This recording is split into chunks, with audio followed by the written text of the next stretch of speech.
Welcome to Bite Size Dental Marketing. Today I have Kyle Francis. Kyle's the founder and president of Professional Transition Services.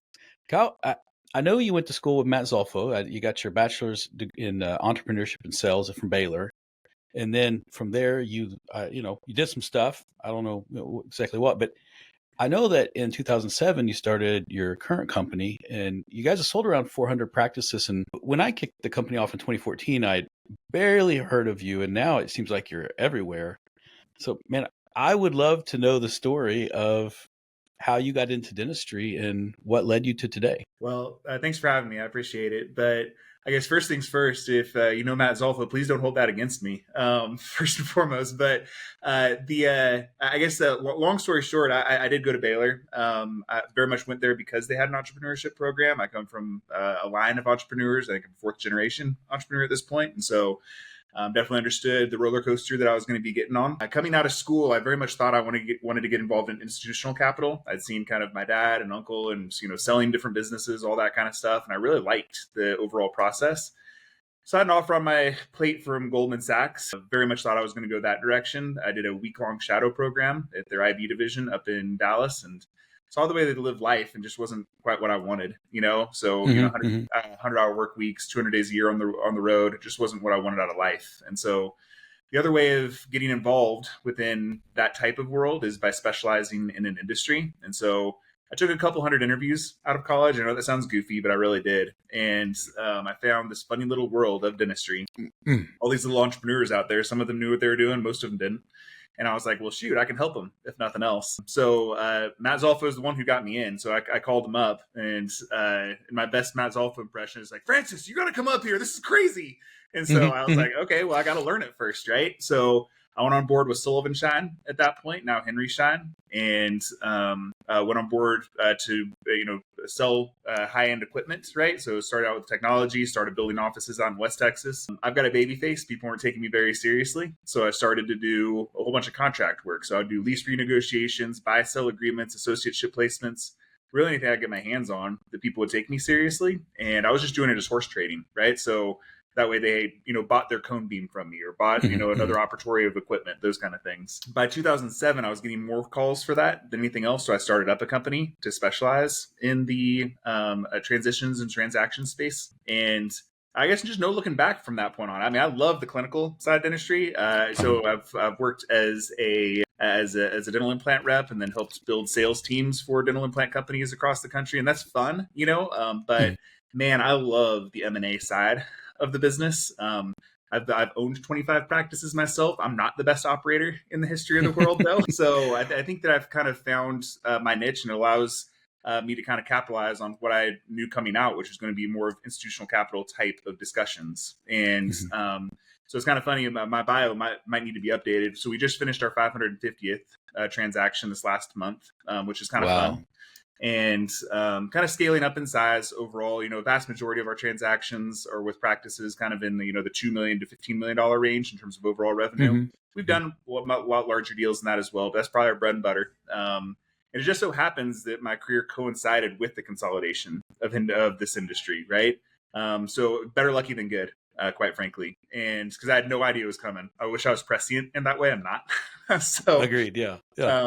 But anyway, just kind of grown the team and love working with doctors. At any one time, we're working with, 180, 200 different practices across the country. Now, what have you seen over the last 3 to 4 years as far as the industry shifts, right? I mean, so I'll give you an example from me on the marketing side. We knew the consolidation of general dentists were coming, but for me, I was caught surprised at the institutional capital being brought into the guys that focused on all-on-floors and implants, from Archpoint to Clark Damon to, these other guys that have historically been. And that was very surprising to me this year. And in fact, I would argue that I've seen fewer general dentist transactions than I did last year. Now, I have a small, microscope into the view, but what are you seeing out there over the last 2 to 3 years? Yeah. Okay. So 2019, was a banner year for everybody, right? In my world, from an M&A perspective, banner year for DSOs. And 2020 was wonky, but if you really kind of take out the 4-month craziness that happened that year, the trajectory kind of started back up right where it left off, right? Right. And so if you look at it from a multiple standpoint, if you would have asked me in 2019, did I think multiples were going to go up from there? I would have said, no way, you're crazy, but they did. And so I would have just been wrong about that. I'm not very good at predicting the future. 2021 outpaced 2019 and 2020, and 2022 outpaced 2021. And if you look at 23, it's outpacing 2022, both in multiples, size of deals, types of deals, deal structure, architecture, all that kind of stuff. Everything has ramped up in total. The interesting part about it is going to be that this is also ramping up in a time that interest rates are going up, right? Right. And so you'd think that, carried cost of capital, all that kind of stuff would end up entering into the discussion at some point or another. I think the reason that it hasn't quite yet, or hasn't quite caught up there, is going to be because everybody did new debt rounds and new equity partners in 2021 and 2022, which means that they're locked in at a certain cost of capital for quite some time. So we just haven't seen that market come down at all, especially for our bread and butter style deals. So we know that there have been, a few different groups, a few different DSOs that have decided to hold off on the recapitalization events because, they're not being able to lever up to, a 14 or 16 times EBITDA, that type of deal. And so they're going out and getting debt, just kind of waiting for that market to, rejuvenate itself. And it's only a matter of time until it will, I think a lot of it ended up being because there was uncertainty on where it would stop, right, in terms of how high the interest rates were going to go. And so whenever it's a worry from a bank on saying, hey, we're going to make, this $50 million delayed draw, term loan out there, we want to have certainty on what type of money we're going to be getting back for it. And are we going to be under market whenever it's, 3 years down the road, that kind of thing. And so I think there's become more certainty in that market. So it seems like, even the larger deals have started to open back up at this point. To your exact question, you asked about general dentistry. Look, I think the total amount of deals that we end up working on mirror the overall market in total. So if I look at the total amount of GP deals that we do, it's still a vast majority of what we do. Right. It's because there's a lot more GPs that are out there, in total. I might say we skew a little bit towards specialty. And so you name the specialty and we can kind of skew that direction a little bit. And the reason being is just because it's easier to grow, a more substantial practice in total. Whenever you are a specialist, there's just fewer of them, right? So fewer, less competition, easier to generate revenue, harder to kill, all that kind of stuff. You're also more selling a service, right? You're a general dentist, you're selling the relationship they have with the patient. A specialist, you're selling, the treatment typically. Yep. Yeah. Yep. But from an implant perspective, we've definitely seen quite a few deals go through. But I wouldn't say that there is, concentration there at all. I would still say that, a vast majority of deals that are still happening are going to be GP bread and butter practices.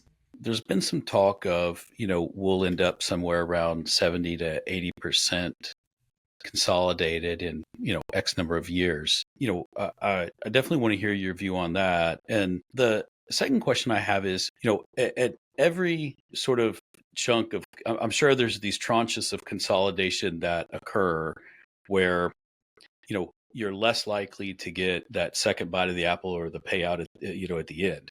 Talk me through the sort of the timeline you see progressing and those tranches of equity, if you will. Yeah.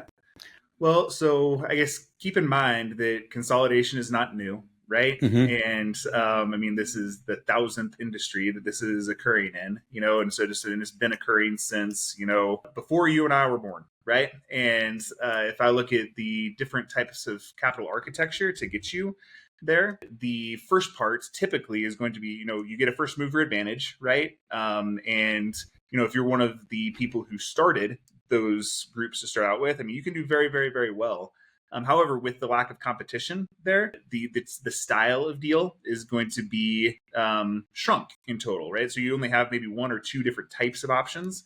So like if you look at, I'll call one out. So like if you look at Heartland's deals, right? Heartland's deals are very formulaic, looking for, the type of practice is going to be a baby boomer, almost definitely in there, right? And they're looking for certainty within their transaction. There's a certain amount of dollars that they're going to be getting day one, a certain amount to make sure that they stay on the hook, right? So it's like their don't move to Cabo clause, right? And they did very, very well with that for a long time, And if you end up looking at the types of deals that are out there now, they're just way different, So I mean, like if you look at the different types of equity that they can get, the different types of monetization events that they can be a part of, all those kind of things, it's just way different than it has been in the past. And so there's a whole bunch of articles. There's actually an entire book on the consolidation curve, which is a really interesting book.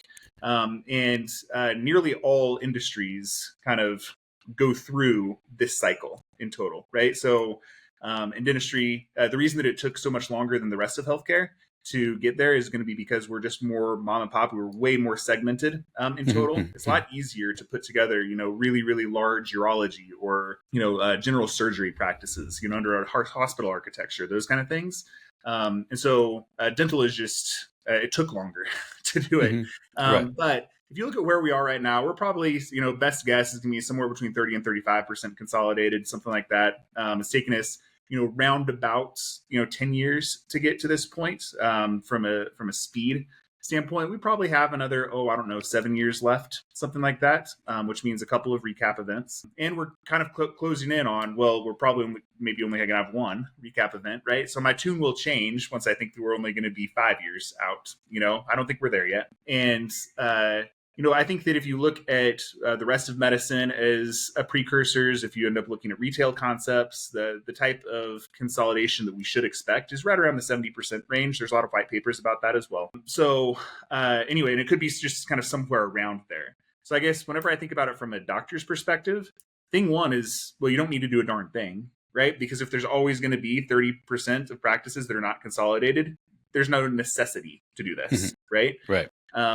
I've sold a lot of practices of guys that have owned their practice for 30 years, made $500,000 million a year. And whenever I go to sell their practice, they're just like, okay, well, whatever it ends up selling for, that's great. It's just another line item, right? Because if you've invested your money well over the course of time, you'll do better on that investment because you got the money earlier. Right. But right now where we are is just kind of a unique place in dentistry in total, where the competition is kind of maximized the total dollar value that you can get out of the practice, and has also allowed you to invest alongside private equity within those investments, which is typically a pretty good place to put your money in total. Yeah. Now, what are your views on, today you said, and I agree, the price of the multiple that practices are selling for is increasing. You have the student loan debt that dentists are coming out is higher than ever. Money is more expensive than ever for most people. Yep. What do you see as the trend there as far as the dentist evolution, right? It used to be you'd get out, you'd associate for a year, you'd hang your shingle, you start your practice. How do you see that impacting sort of the dentist side, if you will? Yeah, it's kind of an uncomfortable thing to talk about because it's not something that dentists are typically used to. I think that we're headed down the same type of path that medicine headed down, right?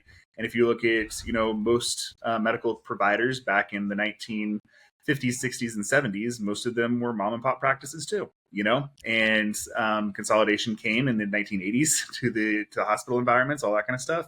And people became more employees and fast, by the way, And if I look at it, there are really great ways of monetizing, your education in that type of environment as well, and because there's still scarce resources, and that's going to be your two hands and how well you can do with those two hands, So I always say there's going to be plenty of niche concepts that'll end up being out there as well, in terms of high-end cosmetics, and you talk about implants, full arch type of stuff. I don't know if those are going to be commoditized.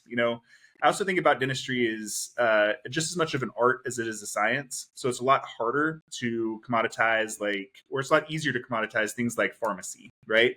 Or things like optometry. So those are much, much easier in total, but it's whenever you're very, very reliant on the acumen of that provider and the services that they can provide and the efficacy of those services, all that kind of stuff, there's a lot of variance that can happen, which means it's hard for CVS or Walmart to go in and say, okay, these are the services that we're going to offer, and we can make it very, very repeatable at every single location, all that kind of stuff, because it's people that are doing it still, So I guess, long story short, do I think it's going to be different? Absolutely. And so I think that my biggest role in doing M&A work at this point is going to be making sure that we don't make the same mistakes that medicine made, in total, which is kind of segmenting who the relationship is, right? So is it a patient relationship with a payer that has the relationship with the doctor? So you just want to lose that doctor-patient relationship in total. And so my hope is that the companies that we end up selling practices to and doing JVs with, all that kind of stuff, that they end up keeping that in mind, right? Where they can end up having that really, really great relationship, patient to provider, going forward. Because it can get lost if the wrong group ends up winning. When you have a doctor and, they're all mixing models, right? How do you put them in the right joint venture or in the right partner? How do you determine, because you have n number of buyers and you have this doctor, do you guide them? How do you kind of lay out their options to move forward in a joint venture? Yeah, well, so first and foremost, you can't take a shortcut. It's very, very easy in mergers and acquisitions to have your favorite and just kind of put them with your favorite, those kind of things. But really what you're doing is you are going to them and saying, I know what's best for you every single time. And you're not going to be living it. I don't live their lives for them afterwards, And so what my thought is that you run a full process every single time, right? You want to know the total amount of buyers that are going to be out there, and then you start to cull them down, right? So like, let's say we bring, let's say a $4 million practice in Dallas, Texas out to market, and there's $1 million in EBITDA. In that case, I'm probably going to have, 70 active buyers that can get financed for a deal like that, right? So that's going to be 70 PE groups. Now, it would be very, very easy for me to say, I'm just going to disregard 65 of them and only bring 5 of them to the table, right? However, am I doing that seller any favors by doing that? No. You just spec it out with every single one of them every single time to see what they have to offer, see if their value proposition has changed at all, see what type of valuation they're going to be giving. Is there a different type of concept that they've now unfurled from the last time that you end up specking out one of their deals, all that kind of stuff. And if you end up doing the requisite work on every single one, then you're only bringing the most likely contenders to the place where you introduce buyer and seller together. And you have a much higher likelihood of having a great outcome if they have their choice, right? And if they have a whole bunch of different choices, right? So you've shown them what a joint venture could look like in comparison to a sub DSO, in comparison to an equity role, in comparison to a startup type of venture, right? They're going to understand what is going to be better for them and who they like, who they trust, and then also who ends up being the best financial partner for them as well. So I guess the key is don't take the shortcut. Yeah, nice. Now, is that the advice you'd give a dentist who's looking to sell patient? Yeah, I mean, so it's kind of funny. We talk about it kind of like, what treatment before diagnosis is going to be a malpractice, right? And so we use these words and we say like, hey, look, if we're doing, a practice transition plan, right? So a treatment plan for your business, what is the right way to be thinking about this? What are the different things? So we can see around some corners, right? Because we've had a whole bunch of different transactions and look, I don't bat 1,000, And so like, if I don't, I'm going to learn from it, and then I can get better on the next one as well. So I can give better advice on that next one and the next one. Now, whenever I say that, I don't have I do. I have my favorites. I have different ones that I think are really, really good. I think that they're, in it for the right reasons and not in it just about the money, and the doctor-patient relationship needs to be preserved, all those kind of things. But that comes out, right? So you can't hide your stripes, right? You are who you are from a cultural perspective, all that kind of stuff. It's either going to resonate or it's not, and everybody has the choice of being able to make, pretty unique types of decisions, right? Because if you only have 15 years of a consolidation curve in total, 15 years ago, this doesn't exist. 15 years from now, it won't exist. So make sure that you're doing it with a data-driven decision is kind of my thought. Mm-hmm. Now, I have found in my business that's the most complicated, I'll say, client interaction I have is they'll say, I really want to be high end. I only want high end patients, but they're in a storefront next to the pawn shop, and who they want to be and who they are wildly out of alignment. And while I agree that really high-end dentistry can happen anywhere, there is a perception problem, from a public. And and getting them to see that who they are and who they want to be aren't in alignment is one of the biggest challenges I face. Now, when you sit down and talk to them, and I'm sure they say the same thing, like I care about my patients, I treat my staff like family. I'm sure the you've heard the same thing over and over and over and over. How do you get to understand the real core of them? And is it wrapped up in the no shortcuts? Yeah, it kind of I think is. I think so look, if you take 45 to 60 days to make a market, which means that you have spec'd it out with all of those potential buyers, right? And then you bring them a slate of candidates. So let's say there's going to be, somewhere between 8 and 10 that we're typically going to be introducing. Then it's at that point pulling on your comps of what kind of questions they're going to be asking, what types of things are asked of them, and they're learning a lot about themselves and what they want as they go. It's very, very, very common to have people come in with a very defined idea of exactly what they want, and then it change dramatically going through this process, right? Because once you understand that there's different types of scenarios out there, I'm like, ooh, I'd never kind of thought about this before. Yeah. One of the brokers on our team talks about how that is the most fun thing to witness, right? You're just like, oh yeah, I didn't know what I didn't know, and now that I know this, it kind of makes my decision a little bit different in total, And sometimes finances end up winning the day, right? That does happen, But I do think that as they're asked different questions by different groups, and they get better about asking those questions to those groups, they find out what they want, maybe a little bit by osmosis. But again, you can't take the shortcut and get out of it and only introduce them to the one and expect that you're going to have that great result each time. Yeah, I think especially when you're talking about private equity and the deal structure, there's such a finite number of people who deal in that space, but yet we hear about all the bad stories. Sure. So we think the bad stories are the normal stories, but in reality, there's so many good deals that are out there. The bad stories just get 85% of the press. Yeah, and well, maybe can I tell you a quick story? Maybe that's I would love to. Let's hear it. Early on in my career, I was down in West Texas. I sold a couple of practices to a very well-known DSO, and it went horribly. Doctors left, they were ticked. Staff left, they were ticked. DSO's mad at me. I put everybody together, and at that point I said, you know what, I'm never doing this again. I'm only going to sell individual to individual sales. And I guess it's just kind of funny the way that never ends up working in a way. What I found is this: I think that DSOs and the private equity groups that back them are actually a reflection of dentistry.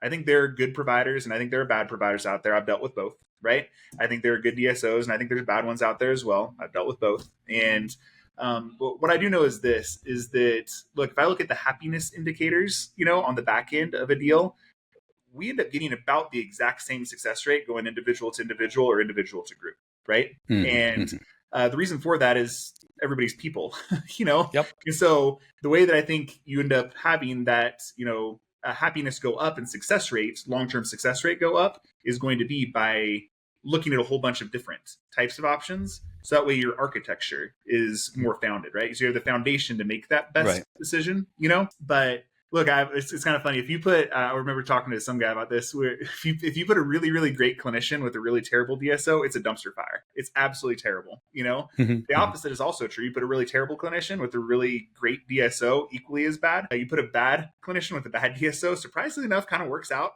Not necessarily what I want, but it does kind of work out. But look, if you put a really, really spectacular clinician with a really great financial partner, man, you can be cooking with gas, because you get to really, really leverage all the economies of scale that you could have never realized on your own. Well, I think if dentists realized, the dentist to dentist transactions get so much love, but in reality, if you look at the number of failed associates that are brought into practices, that is effectively a precursor to how a dentist to dentist relationship would work. And so many of them end poorly, and the associate moves on, and they had to, the associate has to go through their emotional journey of learning. So does the dentist. Yeah, so much of it is personality based. I think if you're, very much into, this is my domain and I will be in control, which no one likes to admit, right? We all over index how easygoing we are. I think you need a pretty free spirited deal, where I think if you're like, I'm so done and I just want to come in and practice dentistry and I don't want to do anything else. I don't want to hire, I don't want to fire. I think if you really mean that, I think, there's a potential for some good deals. But yeah, that's Well, so and also interesting to I think hear. the proof's in the pudding, really. So I mean, like if I look at the total amount of deals, we'll do somewhere in like the I don't know, 120, 130 deals this year, something like that, and of which there isn't a single DSO out there that's won more than 6% of our deals, right? And so my thought is like people really, really reasonable and well educated and all of these different types of things. People can make decisions for wildly different reasons in Oh total and man. choose completely different partners because of it, you know? And so often I'll be asked by doctors like, "Hey, is there that one group that you think I'm going to go with?" All that kind of stuff. I'm like, "Look, I have the ideas on it, but you would be shocked at how often I'm wrong on this kind of stuff, Hmm. because you have to go through your own emotional journey, just like you talked about." They say that as humans, we make emotional decisions and then justify them with logic. Do Mm, you see that on your side as well? very much so. Very much so. So I remember the very first time I read Blink by Gladwell Hmm. and about just how you end up making decisions and how, you're going to end up justifying your original gut reaction with as much data as you have, all that kind of stuff. Whether it was the right decision or the wrong decision is actually I irrelevant. love my favorite quote in the world is Mark Twain. There are three types of lies. There are lies, there are damned lies, and there are statistics. Mhm. Yeah, Yeah, absolutely. It falls in that there. it Yeah, go does. ahead. Yep. Hmm. And so it's funny. We actually we rely on that concept pretty heavily whenever let's say we have a doctor that doesn't want to work with the DSO for whatever reason, and there can be good reasons for that, and they really want us to go find them a partner, right? Lots of times what they want is they say, okay, we want to have that person be an associate for a year, 2 years, kind of understand how they are. And it's like you're going to know everything that you need to know about this person in 30 days. Like you're going to know everything, and so if we want to do a 90-day trial period, that's completely fine. But the interesting thing is going to be like if you look at the success rate of associateships, and I used to do headhunting for that. I stopped doing that in 2008. Thank the Lord, because it only has a 20% success rate over a Yeah, 5-year time horizon. very low. Yeah, and if you look at partnerships in dentistry, it's actually the inverse. It's like 80% of partnerships work out over a 20-year time horizon. And so if you end up looking at that, it's just like you need to tie the incentives together. So you need to tie the people's mind to their money where they don't just jump ship, right? Or the other person doesn't just kick them out. They need to have a reason to work stuff out. And so we talk about that all the time. We talk about, hey, this is going to be an emotional decision that you're making regardless. I introduced you to 5 great people. You're going to choose one of them, and you chose them. You don't even know why you chose them, right? You Don't even don't know really why. know, but we're going to put all of the incentives aligned to the point where we have the highest rate of success on the back end, because you Mhm. can go into paralysis by analysis with these type of things very, very quickly. Yeah, I agree. We it's so funny. We have a similar concept. When a patient walks in to the practice, they do not know if they're a clinically good dentist or not. Mm.